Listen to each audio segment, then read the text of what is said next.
नमस्कार, डेली 24 भारत देख रहे हैं आप। मैं हूं आपके साथ साहिल धुलिया। बुलेटिन की शुरुआत करेंगे। ललितपुर में 3 परिवारों ने अपनी जमीन पर कथित अवैध कब्जे की शिकायत को लेकर जिलाधिकारी से गुहार लगाई है। जखौरा थाना क्षेत्र के बिने काटोरन गांव की पीड़ित महिलाओं का आरोप है कि कुछ दबंग लोग पिछले करीब 1 वर्ष से उनकी जमीन पर कब्जा करने का प्रयास कर रहे हैं। उनका दावा है कि करीब 50 डिसमिल भूमि पर लगी फसल को ट्रैक्टर से उखाड़कर मक्का की बुआई कर दी गई और जबरन कब्जा कर लिया गया। पीड़ित परिवारों का यह भी आरोप है कि शिकायत के बावजूद थाना पुलिस और राजस्व विभाग की ओर से कोई प्रभावी कार्रवाई नहीं हुई।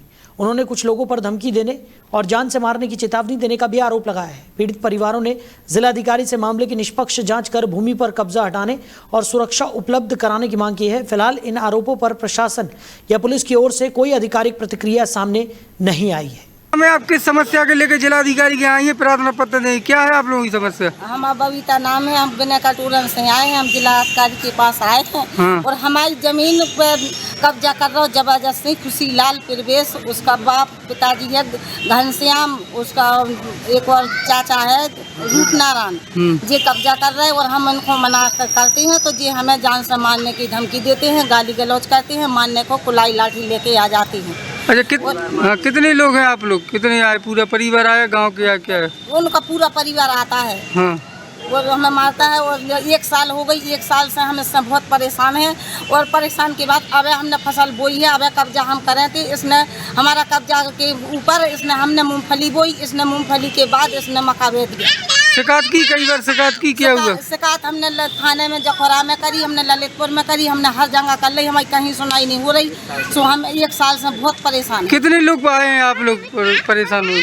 कितने लोगों पे कब्जा करें वे लोग? ये तो अब 2 लोगों पे कब्जा करें, जो 2-3 लोग हैं, ये राकेश हैं और उनके राकेश नहीं, आपके साथ कितने लोग आए हैं और जिनकी जमीनों पे कब्जा की है? हमारे साथ 2 जने आए हुए। उनकी भी जमीन पे कब्जा? हाँ, उनकी जरूरत है। मतलब उनकी जमीन पे भी कब्जा करें? उनकी जमीन पे भी कब्जा करें। ऐसा ही हाल उनके साथ है, ऐसा हाल हमारे साथ है। कितने लोग हैं परेशान हैं आप लोग? इसमें अब 2-3-4 परिवार के परेशान हैं। अच्छा, आज कहाँ पर आई हो? आज हम जिलाधिकारी के पास आए। क्या मांग है आपकी? क्या चाहती? हमारी यह मांग है कि हमारा इनसे कब्जा हटाया जाए। इनकी जो कुछ जन है इनको कब्जा हटवाने के लाने आए हैं। नाम है आप? और पूर्व मुख्यमंत्री अखिलेश यादव का कथित पुतला दहन किए जाने के विरोध में सपा कार्यकर्ताओं ने जिला मुख्यालय पर जोरदार प्रदर्शन किया। पार्टी नेताओं और कार्यकर्ताओं ने पुलिस अधीक्षक के नाम संबोधित ज्ञापन अपर जिलाधिकारी और पुलिस उपाधीक्षक नगर को सौंपकर कार्रवाई की मांग की। प्रदर्शन का नेतृत्व कर रहे सपा जिलाध्यक्ष देवी प्रसाद चौधरी ने आरोप लगाया कि 28 जुलाई को संकट मोचन तिराहे पर कुछ लोगों ने अखिलेश यादव का पुतला जलाया, जो कानून और लोकतांत्रिक मर्यादाओं के खिलाफ है।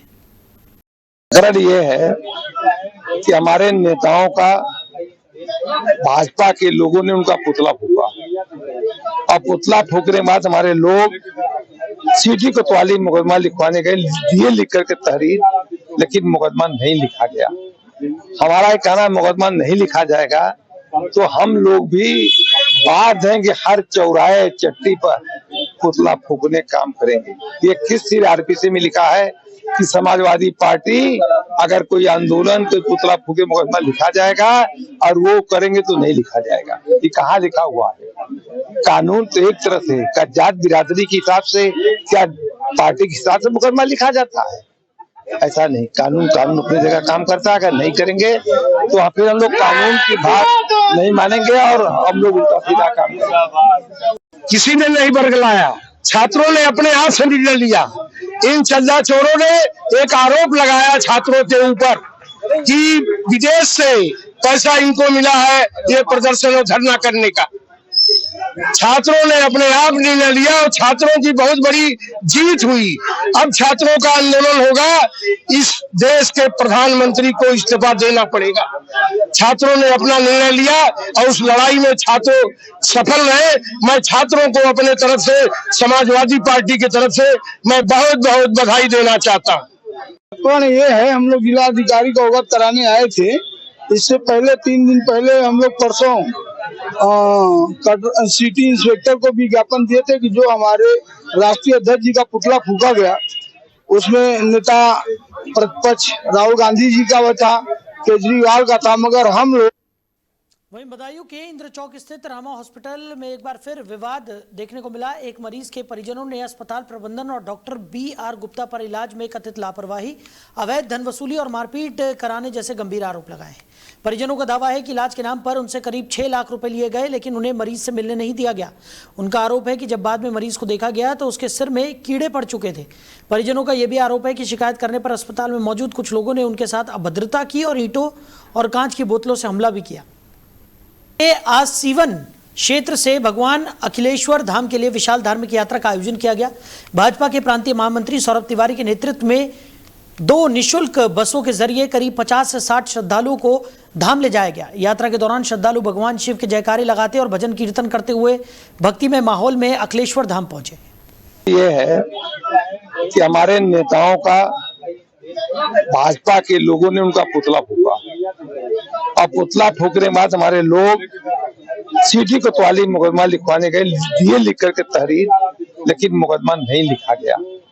हमारा ये कहना, मुकदमा नहीं लिखा जाएगा तो हम लोग भी बात हैं कि हर चौराहे चट्टी पर पुतला फूकने काम करेंगे। ये किस CRPC में लिखा है कि समाजवादी पार्टी अगर कोई आंदोलन तो पुतला फूके मुकदमा लिखा जाएगा और वो करेंगे तो नहीं लिखा जाएगा। ये कहाँ लिखा हुआ है? कानून तो एक तरह से जात बिरादरी के हिसाब से, क्या पार्टी के हिसाब से मुकदमा लिखा जाता है? ऐसा नहीं। कानून अपनी जगह काम करता है। अगर नहीं करेंगे तो फिर हम लोग कानून की बात नहीं मानेंगे और हम लोग उल्टा सीधा काम करेंगे। किसी ने नहीं बरगलाया, छात्रों ने अपने हाथ से निर्णय लिया। इन चंदा चोरों ने एक आरोप लगाया छात्रों के ऊपर कि विदेश से पैसा इनको मिला है ये प्रदर्शन और धरना करने का। छात्रों ने अपने आप निर्णय लिया और छात्रों की बहुत बड़ी जीत हुई। अब छात्रों का आंदोलन होगा, इस देश के प्रधानमंत्री को इस्तीफा देना पड़ेगा। छात्रों ने अपना निर्णय लिया और उस लड़ाई में छात्र सफल रहे। मैं छात्रों को अपने तरफ से, समाजवादी पार्टी की तरफ से मैं बहुत बहुत बधाई देना चाहता हूँ। ये है, हम लोग जिला अधिकारी को अवगत कराने आए थे। इससे पहले 3 दिन पहले हम लोग परसों सिटी इंस्पेक्टर को विज्ञापन दिए थे कि जो हमारे राष्ट्रीय अध्यक्ष जी का पुतला फूका गया उसमें नेता प्रतिपक्ष राहुल गांधी जी का था, केजरीवाल का था, मगर हम लोग ये उत्तर प्रदेश सरकार की उच्च शिक्षा राज्य मंत्री रजनी तिवारी ने समाजवादी पार्टी के राष्ट्रीय अध्यक्ष अखिलेश यादव के एक्स हैंडल पर किए गए पोस्ट पर प्रतिक्रिया देते हुए कहा कि छात्रों के खिलाफ कोई कार्रवाई नहीं की जाएगी, लेकिन जो लोग कानून अपने हाथ में लेंगे, सरकारी संपत्ति को नुकसान पहुंचाएंगे या तोड़फोड़ करेंगे, उनके खिलाफ कानून के अनुसार सख्त कार्रवाई होगी। रजनी तिवारी ने कहा कि छात्र देश का भविष्य हैं और सरकार उनकी शिक्षा तथा बेहतर भविष्य को लेकर पूरी तरह प्रतिबद्ध है। उन्होंने आरोप लगाया कि कुछ लोग युवाओं को भड़काने और माहौल खराब करने की कोशिश कर रहे हैं। ऐसे लोगों को किसी भी कीमत पर बख्शा नहीं जाएगा। छात्रों के विरुद्ध कोई भी कार्रवाई नहीं होती, लेकिन जो इस तरीके का कार्य करेंगे, कानून अपने हाथ में लेने का काम करेंगे, तोड़फोड़ करेंगे, सरकारी चीज को का नुकसान पहुंचाएंगे, और आप सब जानते हो वो किस तरह के लोग हैं, किसके द्वारा उनको प्रोटेस्ट मिल रहा है, ऐसे लोगों के ऊपर कानून निश्चित तौर पे कार्रवाई करेगा। छात्र हमारे लिए बहुत ही, हमने जैसा कि बताया, हमारे देश का भविष्य है, उनकी चिंता हम करते हैं। किस तरीके से हमारा छात्र आगे बढ़े, हमारा युवा आगे बढ़े, उसकी चिंता हम आज भी कर रहे हैं और करते भी रहेंगे। उसको किसी तरह की कोई दिक्कत नहीं आने वाली। लेकिन जो लोग देश को नुकसान पहुंचाने का काम कर रहे हैं, अंदर रह करके युवाओं को भड़काने का काम।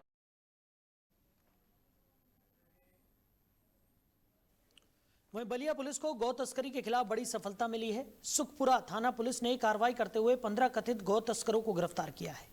पुलिस ने उनके कब्जे से 14 पिकअप वाहन बरामद किए हैं और 13 गौवंशों को मुक्त कराया है। क्षेत्राधिकारी नगर सतीश कुमार शर्मा के अनुसार प्रारंभिक जांच में सामने आया है कि आरोपी आसपास के गांव से कम कीमत पर गौवंश खरीदकर नाव के जरिए बिहार ले जाकर उनकी तस्करी करते थे। पुलिस का यह भी कहना है कि गिरफ्तार आरोपियों में पिंटू यादव, सत्येंद्र यादव और दीपक यादव के खिलाफ पहले से गौवध और पशु क्रूरता अधिनियम के तहत मुकदमे दर्ज हैं। फिलहाल सभी आरोपियों के खिलाफ संबंधित धाराओं में कार्रवाई की जा रही है और पुलिस पूरे नेटवर्क की जांच में जुटी है। सुखपुरा पुलिस द्वारा गौ तस्करों के विरुद्ध महत्वपूर्ण कार्रवाई की गई। इसमें 14 अदद पिकअप वाहनों के साथ 15 गौ तस्करों को गिरफ्तार किया गया है, जिसमें 13 गौवंशों को सफलतापूर्वक रेस्क्यू किया गया। इन उपरोक्त गणों के विरुद्ध सुसंगत धाराओं में मुकदमा पंजीकृत किया गया है। पूछताछ से सामने आया कि ये अभियुक्त गण आसपास के गांव से कम दामों में गोवंशों को खरीदकर बिहार नाव के रास्ते बिहार तस्करी कर देते हैं। इनमें 3 अभियुक्त पिंटू यादव, सुरेंद्र यादव और दीपक यादव के विरुद्ध पूर्व में भी गोवध और पशु क्रूरता अधिनियम के तहत मुकदमे पंजीकृत है। अग्रिम कार्रवाई। एक अज्ञात व्यक्ति का शव मिलने से इलाके में सनसनी फैल गई। बीसलपुर कोतवाली क्षेत्र के भडरिया गौशाला के पास नहर में शव तैरता हुआ देख स्थानीय लोगों में अफरा तफरी मच गई और मौके पर ग्रामीणों की भीड़ जुट गई। सूचना मिलते ही बीसलपुर पुलिस मौके पर पहुंची और शव को नहर से बाहर निकलवा कर कब्जे में लिया। पुलिस ने शव को पोस्टमार्टम के लिए भेज दिया है। फिलहाल मृतक की शिनाख्त कराने और मौत के कारणों का पता लगाने का प्रयास किया जा रहा है। पुलिस मामले की जांच में जुटी हुई है और पोस्टमार्टम रिपोर्ट के आधार पर आगे की कार्रवाई की जाएगी।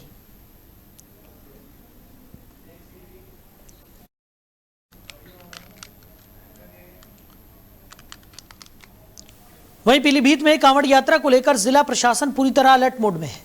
जिलाधिकारी ज्ञानेंद्र सिंह और पुलिस अधीक्षक सुकीर्ति माधव ने कांवड़ मार्ग का निरीक्षण कर सुरक्षा, यातायात, साफ सफाई और पेयजल व्यवस्थाओं का जायजा लिया। अधिकारियों ने कहा कि शिव भक्त कांवड़ियों की सुरक्षा सर्वोच्च प्राथमिकता है और सभी संबंधित विभागों को आवश्यक निर्देश दिए गए हैं। वहीं कांवड़ यात्रा के दौरान कानून व्यवस्था और सांप्रदायिक सौहार्द बनाए रखने के लिए पुलिस प्रशासन ने जिले भर में 30 जुलाई से 29 अगस्त तक पूरे सावन महीने में मीट की दुकानों को बंद रखने के निर्देश भी जारी किए हैं। देखिए, जनपद पीलीभीत में कावड़ को लेकर सभी तैयारियां पूर्ण कर ली गई है। यह इस बार सुनिश्चित किया जाएगा कि पूरा कावड़ का श्रावण मास जो है वो 0 इंसिडेंट और 0 एक्सीडेंट में रहे।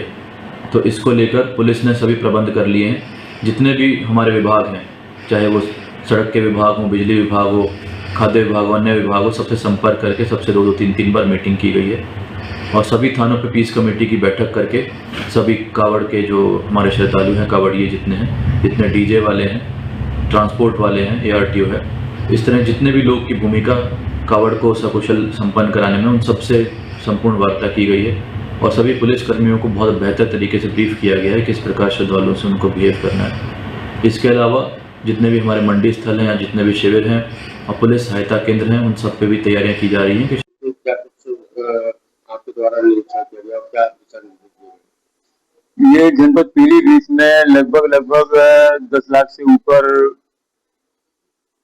कांवड़िये यहाँ पर आते हैं और जो भी हमारे कांवड़ के जो रूट मार्ग है, एक तो हरिद्वार से कुछ आते हैं, कुछ कचला घाट बदायूं से और कुछ लोकल भी यहाँ पर घनारा घाट और गोमती उद्गम स्थल से जल लेकर के और विभिन्न मंदिरों में जाते हैं। तो कल हमने SP ने और सभी हमारे जिला स्तरीय अधिकारी उन लोगों ने भ्रमण कर करके पूरा रूट मार्ग देखा हम लोगों ने। इसके अलावा जो यहाँ का प्रसिद्ध मंदिर है जहाँ पर जल अभिषेक करते हैं आकर के कांवड़िए, वहाँ पर भी जाकर के व्यवस्था देखी थी। तो बहुत अच्छी व्यवस्था। पुलिस को वाहन बैटरी चोरी करने वाले गिरोह के खिलाफ बड़ी सफलता हासिल हुई है। जहानाबाद थाना क्षेत्र में पुलिस चेकिंग के दौरान मुखबिर की सूचना पर सड़क किनारे खड़े ट्रकों और अन्य वाहनों से बैटरी चोरी करने की योजना बना रहे 4 आरोपियों को गिरफ्तार किया गया।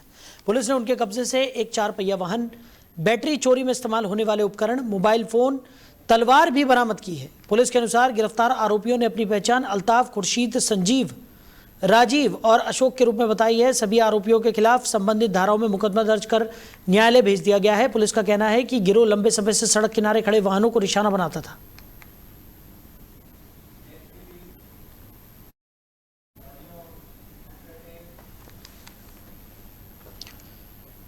वहीं अमेठी में सावन के पहले दिन एक विशेष कांवड़ यात्रा चर्चाओं का विषय बनी। जगदीशपुर क्षेत्र में भाजपा विधायक सुरेश पासी के नेतृत्व में नट समाज के सैकड़ों लोगों ने भगवा वस्त्र धारण कर करीब 11 किलोमीटर की कांवड़ यात्रा निकाली। आयोजकों का दावा है कि इस दौरान मुस्लिम और ईसाई धर्म का पालन करने वाले कुछ लोगों ने हिंदू धर्म अपनाने का निर्णय लिया और भगवान शिव का जल अभिषेक भी किया। तो कांवड़ यात्रा कठौड़ा मालविका फैक्ट्री परिसर स्थित श्री आनंदेश्वर शिवलिंग से होते हुए प्राचीन सप्तेश्वर धाम पहुंची, जहां श्रद्धालुओं ने जल अभिषेक किया। आज जो है इनकी जो संख्या है वो लगभग 12,000 की है। यहाँ पर मुख्य लोग आए हैं। ये सावन में जो है चले जाते हैं, जो अपने ज्योतिर्लिंग हैं वहाँ पर कुछ लोग माला बेचते हैं, कुछ लोग फूल बेचते हैं, कुछ लोग अंगूठी बेचते हैं, कुछ लोग नग बेचते हैं। तो इनके यहाँ बीच में क्रिश्चियन वाले लोग संपर्क किए थे, तो ये लोग कुछ उधर परिवर्तित हो गए थे, लेकिन अब ये पूर्णतया से जो है अपने पुराने सनातन धर्म में आ गए हैं। आज इन्होंने 12 किलोमीटर की जो है कांवड़ यात्रा निकाली। आनंदेश्वर मालविका में भोलेनाथ का मंदिर है, वहाँ से लेकर जो है अपने सत्तेश्वर तक 12 किलोमीटर की दूरी है। इन्होंने कांवड़ यात्रा निकाली और ये ताजिया भी रखते थे, चर्च में भी जाते थे, लेकिन अब पुनः सनातन धर्म में, हिंदू धर्म में आ गए हैं। अब इनकी आस्था जो है केवल यहीं से रहेगी। तो क्या माना जाएगा, धर्म परिवर्तन क्या घर वापसी की? नहीं, घर वापसी माना जाएगा इसको। धर्म परिवर्तन तो पहले किए थे। कितने लोग होंगे जो इनकी संख्या 12,000 की है। तो ये हाँ, तो ये घुमंतु में आते हैं, लेकिन अस्थाई यहीं के हैं। यहीं का इनका वोटर लिस्ट है, यहीं का परिवार रजिस्टर है और यहीं पर इनका निवास है, सब कुछ यहीं पर है। तो ये कमाने खाने के लिए बाहर चले जाते हैं, लेकिन जब बारिश आती है तो बारिश में ये लगभग कि आज यहाँ मंदिर आई हो, पहले आप हिंदू धर्म अपना रही हो। हिंदू धर्म। हाँ, क्या कैसे प्रेरणा मिली, क्या गया? पहले मुहर्रम रखते थे बाप दादा, वो क्या कहा मुहर्रम रखते थे, वो क्या कहा यीशु मसीह के मानते थे। अब कोई धर्म नहीं मानेंगे, सिर्फ भोलेनाथ को मानेंगे, सनातन मानेंगे। सनातन मानेंगे। कैसे लगा कि सनातन में आना चाहिए, कैसे, क्यों? हिंदू धर्म आएंगे अच्छा लगता है। कैसे लगता है, क्या अच्छा लगा? भोलेनाथ के मंदिर में हम उज्जैन भी गए थे, महाकाल गए थे, सब गए थे, बहुत दूर दूर गए थे। हमारे आज के कम से कम 50-60 आदमी आ रहे हैं साथ में यहाँ पर आगे। बहराइच पुलिस ने प्यागपुर क्षेत्र में बीसी संचालक से हुई लूट की वारदात का 24 घंटे के अंदर खुलासा करते हुए 4 आरोपियों को एसओजी और प्यागपुर पुलिस की संयुक्त कार्रवाई में पकड़ लिया। तो बता दें, पकड़े गए आरोपियों की पहचान शाबान, सूर्य कुमार, जय सिंह और वीरेंद्र सिंह के रूप में हुई है। पुलिस के अनुसार वारदात से पहले एक आरोपी ने रेकी की थी, जिसके बाद 3 बाइक सवार आरोपियों ने कथित तौर पर देसी कट्टे के बल पर लूट को अंजाम दिया। जांच में यह भी सामने आया कि इस गिरोह में सगे चाचा भतीजे शामिल थे। पुलिस ने आरोपियों के कब्जे से 2,10,400 रुपए बरामद किए हैं। पुलिस के मुताबिक शुरुआती जांच में लूटी गई रकम करीब 1 लाख रुपए बताई गई थी। आप लोगों को जैसा कि जानकारी है, मंगलवार को प्यागपुर क्षेत्र में अमदापुर नहर के पास एक घटना हुई थी, जिसमें एक अयोध्या नाम के व्यक्ति के साथ करीब 2 लाख रुपए की लूट हुई थी और उसके बाद उनकी पॉस मशीन और उनके कुछ कागज भी छीन लिए गए थे। इस सूचना पर तत्काल प्यागपुर पुलिस ने मुकदमा पंजीकृत किया और इसमें सर्विलांस की टीम, प्यागपुर की टीम और सभी लोगों को इसमें खुलासे के लिए लगाया गया। आज देर रात में इसका खुलासा हुआ, जिसमें 4 लोग गिरफ्तार हुए हैं, जिसमें साबान नाम का एक व्यक्ति है जिसने इसमें मुखबिरी की थी कि वो बैंक से पैसा लेके जा रहे हैं, और 3 व्यक्ति जिनके नाम सूर्य प्रताप सिंह, वीरेंद्र प्रताप सिंह और जय सिंह है। ये उसी थाना क्षेत्र के रहने वाले हैं। इनके चारों द्वारा मिलके 2 मोटरसाइकिलों पर सवार होकर ये लूट की गई थी और इसमें 4 लोगों को गिरफ्तार कर लिया गया है। जितनी लूटी गई संपत्ति है, जो उनका पिट्ठू बैग है, जो सारे सामान इसमें बरामद कर दिए। नहीं, इनका कोई आपराधिक इतिहास नहीं है। इनके द्वारा बताया गया कि ये इनके द्वारा की गई पहली घटना है। ये करीब 2.25 मामला सामने आया। यहाँ एक गर्भवती नाबालिग युवती की जहर खाने के बाद इलाज के दौरान मौत हो गई। पुलिस के अनुसार युवती की मां की शिकायत पर एक नाबालिग युवक समेत 6 लोगों के खिलाफ भारतीय न्याय संहिता और पॉक्सो अधिनियम की धाराओं में मुकदमा दर्ज किया गया है। शिकायत में आरोप लगाया गया है कि गांव के एक युवक ने शादी का झांसा देकर नाबालिग से संबंध बनाया और बाद में शादी से इनकार कर दिया। परिजनों का यह भी आरोप है कि शिकायत करने पर उन्हें धमकियां दी गई। पुलिस के मुताबिक मानसिक तनाव में युवती ने 13 जुलाई को जहर खा लिया था। गंभीर हालत में उसे बरेली के रोहिलखंड मेडिकल कॉलेज में भर्ती कराया गया, जहां इलाज के दौरान उसकी मौत हो गई। पुलिस का कहना है कि युवती ने मृत्यु से पहले मजिस्ट्रेट के सामने बयान दर्ज कराकर आरोपियों के खिलाफ कार्रवाई की मांग की थी। फिलहाल मामले में कुछ लोगों को हिरासत में लेकर जांच और आगे की कानूनी कार्रवाई की जा रही है। मेरा नाम है महेंद्र उर्फ नागेंद्र, ग्राम बड़ेला कला, सर, थाना गजरौला। क्या घटना हुई? घटना का मैटर यह है कि मेरी लड़की चित्ररेखा, गांव का ही एक लड़का आशीष कुमार, तो उसने अपने प्यार प्रसंगों से फंसा लिया। उसे चलते चलते बातें होती थी, तो उसके घर वालों के लिए, पूरे परिवार के लिए ये चीज़ पता थी और मेरी लड़की से शादी का वायदा किया। उसके घर वालों ने, सभी परिवार वालों ने कहा है कि 18 साल की हो जाओगी बेटी तभी तुम्हारी शादी कर देंगे। उसे चलते चलते उसी बीच में मेरी लड़की जो थी 2 महीना से प्रेग्नेंट हो गई। और उस विषय में उसने जब बात की तो उसके घर वालों ने, उन लोगों ने उससे बात करना छोड़ दिया। घर पे गई तब उसे भगा दिया। इस चीज़ की जानकारी हम लोगों को तो नहीं मिली और उसने कोई नशीला जहरीला पदार्थ खा लिया। 13 तारीख को उसके चलते रोहिलखंड में हमने लोगों ने बहुत इलाज कराया। रोहिलखंड में 27 तारीख के लिए उसने अपनी दम तोड़ दी। बरेली में पोस्टमार्टम के बाद लाश जो है वो कल लेट ला पाए, तो इसलिए अभी लाश हमारे घर। वहीं कुशीनगर के नेबुआ नौरंगिया थाना क्षेत्र के लक्ष्मीपुर गांव में उस समय हड़कंप मच गया जब एक मकान से 1-2 नहीं बल्कि 28 जहरीले कोबरा सांप निकल आए। एक साथ इतने सांप दिखाई देने की सूचना मिलते ही इलाके में बड़ी संख्या में लोग मौके पर जुट गए। सूचना पर पहुंचे स्नैक कैचर ने करीब 3 घंटे की कड़ी मशक्कत के बाद सभी 28 कोबरा सांपों को सुरक्षित रेस्क्यू कर लिया। राहत की बात यह रही कि इस दौरान किसी के हताहत होने की कोई खबर नहीं है। वहीं रामपुर में आजम खान की जौहर यूनिवर्सिटी को लेकर एक बार फिर विवाद सामने आया है। समाजवादी पार्टी के नेता और पूर्व बार एसोसिएशन अध्यक्ष एडवोकेट सतनाम सिंह गट्टू ने पुलिस प्रशासन पर गंभीर आरोप लगाए हैं। उन्होंने दावा किया है कि जौहर यूनिवर्सिटी जाने वाले रास्तों पर पुलिस ने बैरिकेडिंग कर कारों और अन्य बड़े वाहनों की आवाजाही सीमित कर दी है। साथ ही आने जाने वालों के पहचान पत्र की जांच की जा रही है। मट्टू का आरोप है कि नए शैक्षणिक सत्र में प्रवेश लेने आने वाले छात्र छात्राओं को इससे परेशानी हो रही है और कुछ छात्र कथित तौर पर, आपको बता दें कि डर के साए में और असमंजस का माहौल उनके सामने बन गया। साथ ही प्रशासन से बिना आवश्यक बाधा के छात्रों की आवाजाही सुनिश्चित करने की मांग उन्होंने की। अभी एक वीडियो आपने जारी किया है जौहर यूनिवर्सिटी की सीमा पर जहां पर बैरिकेड किया गया है, कि किस तरीके का ये बैरिकेड किया गया है? भाई उधर काशीपुर रोड पे जो स्वार बाजपुर रोड है या रामपुर बाजपुर रोड, उस पर जो काशीपुर गांव है वहां पर 2 खनन के ट्रैक्टर ट्रॉली जो मिट्टी विट्टी ढोते हैं इस तरह के लगे मुझे, वो लगा के पूरी तरह रास्ता बंद है। आना जाना बिल्कुल अवरोधित है। स्थायी रूप से ट्रैक्टर ट्रॉली मिला के आपस में 2 ट्रॉली 2 ट्रैक्टर आपस में मिला के खड़े कर दिए गए हैं और वहाँ काफ़ी फोर्स है। और उसके बाद इधर जो रामपुर की तरफ से आते हैं वहाँ भी ऐसा ही है और इधर लालपुर की तरफ से आते हैं वहाँ भी ऐसा ही है। बिल्कुल बाइक और स्कूटी वगैरह आ रही है, वो भी आधार कार्ड वगैरह चेक किए जा रहे हैं कि आप इधर के रहने वाले हो कि नहीं।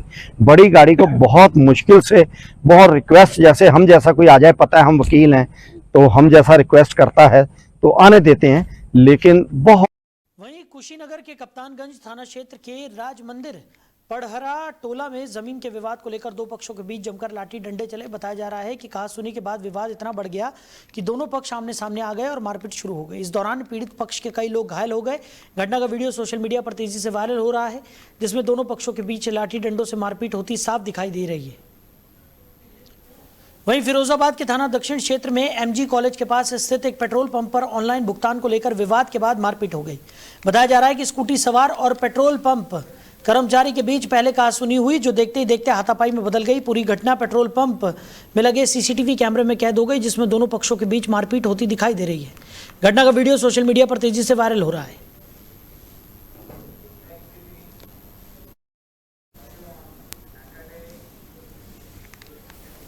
वहीं पीलीभीत के जहानाबाद थाना क्षेत्र में तेज रफ्तार कार की टक्कर से एक दर्दनाक सड़क हादसा हो गया। कोतवाली जहानाबाद के मीरापुर पट्टी निवासी ओमकार सिंह अपनी पत्नी लवली देवी के साथ बाइक से शहर जा रहे थे। इसी दौरान जहानाबाद रेलवे क्रॉसिंग के पास तेज रफ्तार वैगनार कार ने उनकी मोटरसाइकिल को जोरदार टक्कर मार दी। हादसे में ओमकार सिंह की मौके पर ही मौत हो गई, जबकि उनकी पत्नी लवली देवी गंभीर रूप से घायल हो गई। परिजनों ने उन्हें इलाज के लिए निजी अस्पताल में भर्ती कराया। सूचना मिलते ही पुलिस मौके पर पहुंची और शव को कब्जे में लेकर पोस्टमार्टम के लिए भेज दिया। पुलिस ने वैगनार चालक को हिरासत में ले लिया है। थाना प्रभारी जयशंकर सिंह के अनुसार मामले में आगे की विधिक कार्रवाई की जा रही है।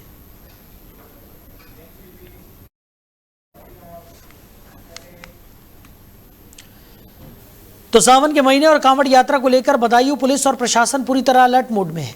उसहैत थाना परिसर में थाना प्रभारी देवेंद्र सिंह ने शांति समिति की बैठक कर पत्रकारों, धर्मगुरुओं, जनप्रतिनिधियों और गणमान्य लोगों से सौहार्द बनाए रखने की अपील की। बैठक में डीजे संचालकों को केवल धार्मिक गीत बजाने और शासन प्रशासन के दिशा निर्देशों का पालन करने के निर्देश भी दिए गए। वहीं बरेली मंडल के वरिष्ठ अधिकारियों ने जिला प्रशासन के साथ प्रमुख गंगा घाटों और कावड़ मार्गों का निरीक्षण कर सुरक्षा, बैरिकेडिंग, साफ सफाई, पेयजल, चिकित्सा सुविधा और यातायात व्यवस्था का जायजा भी लिया।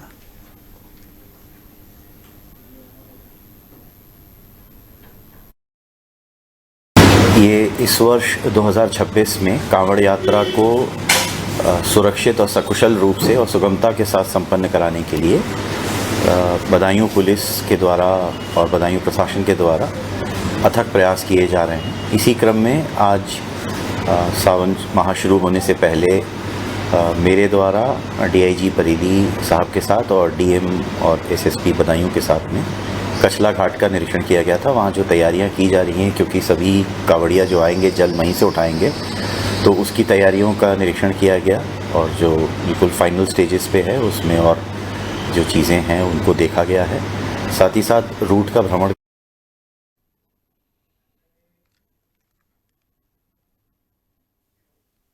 वहीं बहराइच के फकरपुर विकासखंड की ग्राम पंचायत खलिदपुर में बदहाल सड़क के विरोध का अनोखा तरीका देखने को मिला है और खालिदपुर के मजरा खलतापुर को सरदपारा मुख्य मार्ग से जोड़ने वाली जर्जर सड़क पर ग्रामीणों ने कीचड़ के बीच धान की रोपाई कर प्रशासन और जनप्रतिनिधियों के खिलाफ विरोध प्रदर्शन किया। ग्रामीणों का आरोप है कि करीब 30 वर्षों से सड़क की हालत खराब है और हल्की बारिश होते ही ये मार्ग दलदल में बदल जाता है। उनका कहना है कि इससे स्कूली बच्चों, बुजुर्गों और मरीजों को सबसे ज्यादा परेशानी उठानी पड़ती है और आए दिन लोग हादसों का शिकार भी हो रहे हैं। क्या नाम है और क्या समस्या है आपकी? मेरा नाम विनीत सिंह है जी। समस्या ये है कि मैं ग्राम खालिदपुर, जो खलतापुर है, मजरा है हमारे खालिदपुर का, और करीब ब्लॉक यहाँ से 500 मीटर के दायरे में आता है। और समस्या ये है कि ये जो रोड है ये नेशनल हाईवे से और सरदपारा वाली रोड पे जाके मिलता है। ये 500 मीटर की रोड हमारी मांग है, जो कि आने जाने में बिल्कुल टूटी हुई है। ये कंडीशन हो गया कि आज खेत के माफिक वो रोड है, जिसपे हमने अभी जाके धान रोपाई करके सरकार को ये बताना चाहा है कि ये रोड की ये हालत है। ये बीजेपी सरकार में ये वहीं कासगंज के गंज डुंडवार कस्बे में 4 वर्षीय मासूम के लापता होने का मामला सामने आया है। मोहल्ला पूरब थोक निवासी चांद मियां का 4 साल का बेटा नब्जुल बुधवार दोपहर करीब 3 बजे संदिग्ध परिस्थितियों में लापता हो गया। घटना की सूचना मिलते ही पुलिस ने बड़े स्तर पर सर्च अभियान शुरू कर दिया। पुलिस अधीक्षक ओम प्रकाश सिंह भी मौके पर पहुंचे और अधिकारियों को बच्चे की जल्द सकुशल बरामदगी के निर्देश दिए। पुलिस आसपास के नालों की जेसीबी से सफाई करा रही है और पुलिसकर्मी खुद नालों में उतरकर तलाश भी कर रहे हैं। डॉग स्क्वाड की मदद ली जा रही है और आसपास के सीसीटीवी कैमरों की फुटेज भी खंगाली जा रही है। बच्चे की गुमशुदगी की सूचना सोशल मीडिया और व्हाट्सएप समूह के जरिए भी साझा की गई है। पुलिस ने आमजन से अपील की है कि बच्चे के संबंध में कोई भी जानकारी मिलने पर तुरंत पुलिस को सूचना दें। कि कल दोपहर बाद जब बरसात हो रही थी तो बरसात के समय ही उसी बीच में लगभग 4 वर्षीय एक बालक उस वक्त मिस हो गया था। तब से इन लोगों ने अपने स्तर से ढूंढा था। जैसा आप देख रहे हैं जस्ट बगल में एक बड़ा सा नाला वगैरह था। अपने स्तर से ढूंढने के बाद आज इन लोगों ने जैसे ही सूचना दी, चूँकि प्रकरण बच्चे के खोने की थी, तात्कालिक रूप से पूरी संजीदगी के साथ स्थानीय थाना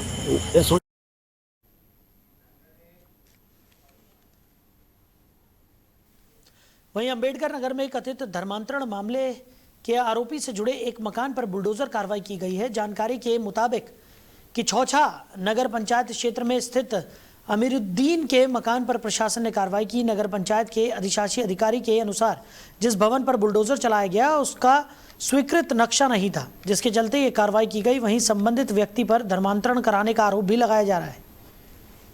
वहीं लखनऊ के थाना चौक क्षेत्र स्थित अकबरी गेट पर एक युवक के साथ मारपीट और कथित लूट की घटना सामने आई है। जानकारी के मुताबिक कुछ लोगों ने युवक के साथ मारपीट की और उससे 10,000 रुपए छीन लेने का आरोप है। घटना के बाद इलाके में कुछ देर तक अफरा तफरी का माहौल रहा। मामले की सूचना मिलने पर पुलिस मौके पर पहुंची और जांच शुरू कर दी। पुलिस आसपास लगे सीसीटीवी कैमरों की फुटेज और अन्य साक्ष्यों के आधार पर पूरे घटनाक्रम की पड़ताल कर रही है। क्या नाम है आपका? मेरा नाम फरदीन है। फरदीन, ये बताइए क्या मामला है आपका? अरे हम स्टोर से आ रहे थे तो हमने नोटिस करा कुछ लड़के मेरे पीछा कर रहे थे। स्टोर का है आपका? मेरा स्टोर कपड़ों का है, पॉश। कहाँ है ये पॉश? सिटी स्टेशन पे रफियाम क्लब है, वहाँ सामने। अच्छा, तो आप क्या पीछा कर रहे थे? आपको कोई शक नहीं हुआ? जी शक हुआ था, तो हमने एक बार रुक के देखा पीछे, तो देखा फिर वो लोग भी रुक गए। हमने सोचा हो सकता हुआ है कहीं जा रहे हो, तो फिर हम आ गया तो वहाँ एकदम से उन्हीं ने पीछे से पकड़ के हमें घसीट लिया और मार के मेरे पैसे लेके, मेरे एयरबड्स लेके, आईफोन का फोन तोड़ के भाग गए। और क्या क्या था साथ में आपके? जी डंडों से मारा था। डंडों से मारा था आपको? तो आपने कोई पुरानी रंजिश थी आपकी? जी इस बारे में नहीं पता, हम किसी की शक्ल।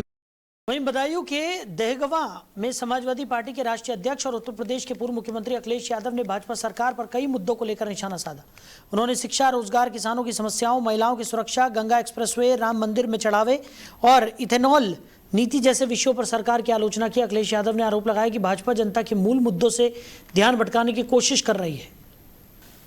वहीं कासगंज में पुलिस और एसओजी की संयुक्त टीम ने मुठभेड़ के दौरान एक अंतर जनपदीय पशु चोरी के आरोपी को गिरफ्तार किया है। पुलिस के मुताबिक थाना कासगंज क्षेत्र में चेकिंग के दौरान संदिग्ध बाइक सवार को रोकने का प्रयास किया गया, लेकिन उसने पुलिस टीम पर फायरिंग कर दी। जवाबी कार्रवाई में आरोपी के पैर में गोली लगी, जिसके बाद उसे गिरफ्तार कर लिया गया। गिरफ्तार आरोपी की पहचान रफीक बंजारा के रूप में हुई है। उसके कब्जे से एक अवैध तमंचा, 2 कारतूस, 2 खोखा कारतूस और चोरी की एक मोटरसाइकिल बरामद होने का दावा किया गया है। सर पुलिस मुठभेड़ हुई है, क्या मामला है? जनपद कासगंज के थाना कोतवाली कासगंज अंतर्गत आज स्थानीय पुलिस और एसओजी को एक महत्वपूर्ण सफलता प्राप्त हुई है। एक्चुअली एसओजी और कोतवाली पुलिस को एक सूचना प्राप्त हुई थी मुखबिर के आवाज़ के आधार पर कि एक अपराधी जो उधर सक्रिय है, तो उसको पकड़ने के लिए इन लोगों द्वारा घेराबंदी की गई थी। जो हजारा नहर का जो तातारपुर रोड है, तातारपुर साइड से एक बाइक पर सवार एक व्यक्ति जो आ रहा था, जिसको इन लोगों द्वारा रोकने का प्रयास किया गया। जैसे ही इन लोगों द्वारा उस व्यक्ति को रोकने का प्रयास किया गया, उस बदमाश द्वारा पुलिस के ऊपर कातिलाना हमला किया गया। अपने आप को फायर से बचाते हुए आत्म सुरक्षार्थ वहीं अलीगढ़ के लोधा थाना क्षेत्र स्थित केतन कॉन्वेंट स्कूल से छात्रा के साथ कथित मारपीट का मामला सामने आया है। आरोप है कि स्कूल के स्पोर्ट टीचर संदीप चौधरी ने छात्रा की पिटाई की। घटना स्कूल परिसर में लगे सीसीटीवी कैमरे में कैद हो गई और इसका वीडियो सोशल मीडिया पर तेजी से वायरल हो रहा है। वायरल वीडियो में शिक्षक और छात्रा के बीच मारपीट होती दिखाई देने का दावा किया जा रहा है। मामले के सामने आने के बाद अभिभावकों में नाराजगी है। फिलहाल पुलिस और संबंधित अधिकारियों की ओर से मामले की जांच की जा रही है। जांच के आधार पर आगे की कार्रवाई की जाएगी।